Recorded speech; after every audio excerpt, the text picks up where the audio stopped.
คุณเคยคิดไหมว่าสุขภาพของคุณนั้นมีราคาแพงแค่ไหน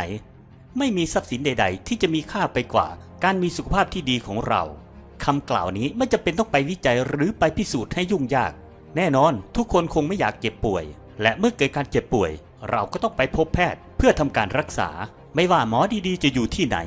ยาดีๆจะราคาแพงเท่าไหร่การรักษาจะยากลำบากแค่ไหนเราก็ต้องทำเพื่อให้หายจากโรคและได้สุขภาพที่ดีคืนมา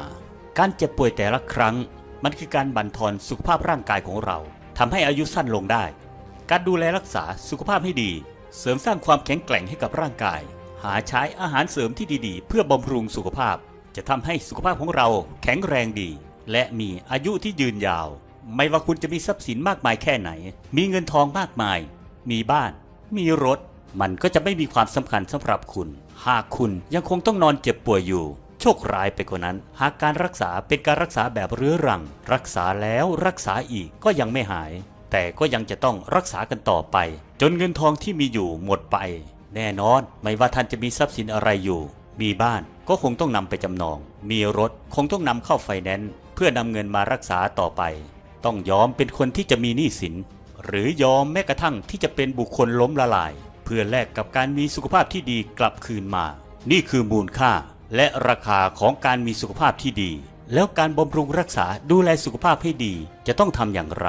คนเราจะมีสุขภาพที่ดีและแข็งแรงได้เมื่อมีระบบภูมิคุ้มกันที่แข็งแรงระบบภูมิคุ้มกันเท่านั้นที่จะคอยปกป้องร่างกายของเราจากสิ่งแปลกปลอมและเชื้อโรคชนิดต่างๆรวมทั้งมะเร็งข่าวร้ายก็คือคนเราเมื่อมีอายุมากขึ้นระบบภูมิคุ้มกันจะลด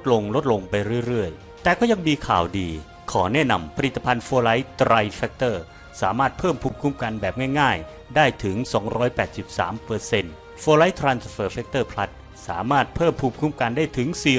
437% เพียงพอต่อความต้องการของร่างกายของคุณอยากได้สินค้าหรือว่าสิสมัครเป็นตัวแทนจำหน่ายสปป.ลาวติดต่อหมายเลขโทร 020 5561 4102 ท่านสมพรศรีสมบัติเด้อครับ